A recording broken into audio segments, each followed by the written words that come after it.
नमस्कार। आज हम फिर से जुड़े हैं एक और गहरी पड़ताल के लिए। नमस्कार। आज हम कार्ल मार्क्स और फ्रेडरिक एंगेल्स के कम्युनिस्ट घोषणा पत्र के आखिरी अध्याय यानी अध्याय 4 पर बात करने वाले हैं। इसका शीर्षक है विभिन्न मौजूदा विपक्षी दलों के संबंध में कम्युनिस्टों की स्थिति। हाँ, पिछले अध्यायों पे तो हम बात कर ही चुके हैं। बिल्कुल, और जैसा कि हम हमेशा करते हैं, हमारी आज की बातचीत भी पूरी तरह से इसी स्रोत, इसी टेक्स्ट पर आधारित होगी। हम बस इसमें लिखी बातों को समझने की कोशिश कर रहे हैं। जी। तो आज देखना यह है कि घोषणा पत्र के हिसाब से वो जो 19वीं सदी का मध्य था, उस वक्त कम्युनिस्ट दूसरे विपक्षी दलों के साथ कैसे पेश आते थे, उनके मतलब तात्कालिक लक्ष्य क्या थे और उनकी असली मंजिल क्या थी। हाँ, ये समझना काफी दिलचस्प है। तो चलिए शुरू करते हैं। इस अध्याय में एक बहुत ही मुख्य बात कही गई है शुरुआत में ही कि कम्युनिस्ट जो हैं वो मजदूर वर्ग के फौरी फायदों के लिए लड़ते तो हैं। हाँ, जो तुरंत के मुद्दे हैं उनके लिए। हाँ, लेकिन उसी लड़ाई में वो आंदोलन के भविष्य का भी प्रतिनिधित्व करते हैं।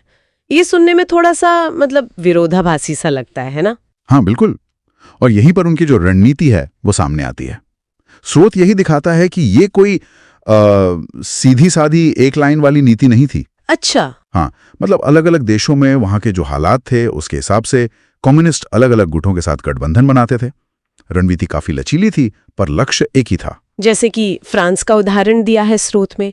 वहां कहा है कि कम्युनिस्ट सोशल डेमोक्रेट्स के साथ जाते हैं, उन पार्टियों के खिलाफ जो बुर्जुआ वर्ग की तरफ थीं। जी। लेकिन साथ ही वो ये भी कहते हैं कि हम उन किताबी बातों और वहमों की आलोचना करने का हक रखते हैं जो फ्रांसीसी क्रांति से मिले थे। मतलब साथ भी हैं, पर आंख बंद करके नहीं। बिल्कुल सही कहा।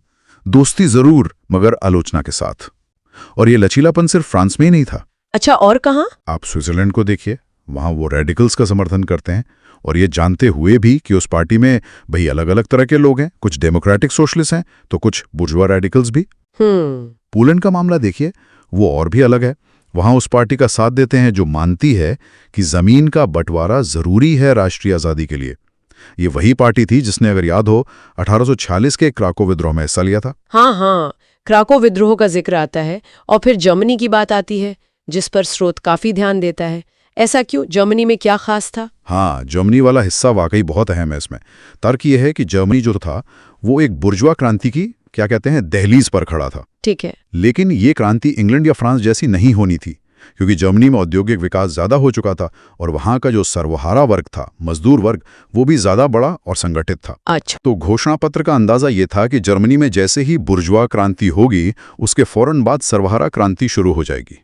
ये उनके इतिहास को देखने का नजरिया दिखाता है ना, कि एक के बाद एक, सीढ़ी दर सीढ़ी। तो मतलब अगर हम इन सब उदाहरणों को जोड़कर देखें, फ्रांस, स्विट्जरलैंड, पोलैंड, जर्मनी, तो क्या हम ये कह सकते हैं कि कम्युनिस्टों की एक मोटी मोटी रणनीति ये थी कि जहां भी मौजूदा सिस्टम के खिलाफ कोई क्रांतिकारी आंदोलन हो रहा हो, उसका साथ दो? हाँ, आप कह सकते हैं। मुख्य रणनीति यही निकल कर आती है, हर उस आवाज का साथ देना जो मौजूदा सामाजिक और राजनीतिक व्यवस्था के खिलाफ उठ रही हो। लेकिन इसमें एक और बहुत जरूरी बात है। क्या?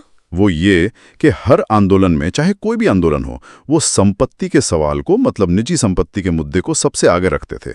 चाहे उस वक्त वो मुद्दा कितना ही शुरुआती दौर में क्यों ना हो, उनके लिए ये सबसे बड़ा सवाल था, संपत्ति का सवाल। हाँ, और साथ ही वो हमेशा कोशिश करते थे कि दुनिया भर की जो लोकतांत्रिक पार्टियां हैं उनके बीच एकता बने, तालमेल हो। और फिर अध्याय के आखिर में आकर वो एकदम खुलकर बात करते हैं, अपने इरादे छिपाते नहीं हैं।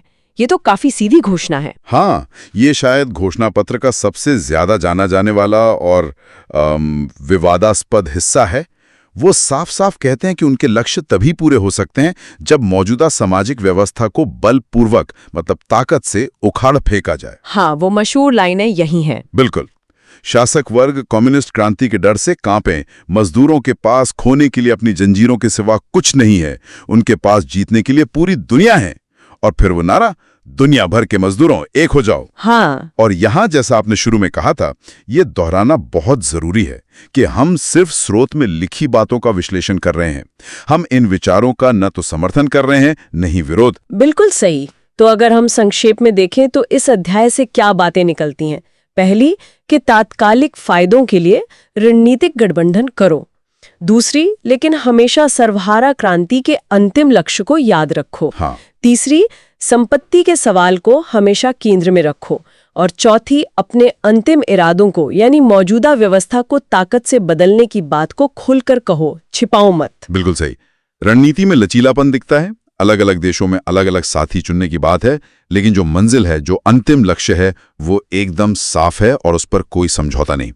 ये दिखाता है कि लक्ष्य के प्रति उनकी जो प्रतिबद्धता थी वो कितनी गहरी थी, चाहे रास्ता कितना भी टेढ़ा मेढ़ा क्यों ना हो। और ये हमें सोचने पे मजबूर करता है ना कि जब 1848 में कोई समूह इतने साफ शब्दों में, इतने खुले तौर पर अपने इरादे जाहिर कर रहा था कि हम मौजूदा व्यवस्था को बलपूर्वक उखाड़ फेंकेंगे, तो उस वक्त के जो शासक वर्ग थे उन पर क्या बीती होगी। जैसा कि घोषणा पत्र खुद कहता है, शासक वर्ग कांपे। हाँ, ये सोचने वाली बात है। इनका विरोध किया हो। आने वाले समय के राजनीतिक आंदोलनों को कैसे शक्ल दी होगी, ये एक बड़ा सवाल है जिस पे सोचा जा सकता है। बिल्कुल। खैर, आज इस दिलचस्प चर्चा के लिए आपका बहुत बहुत धन्यवाद। धन्यवाद। और हमारे साथ बने रहने के लिए सभी श्रोताओं का भी धन्यवाद।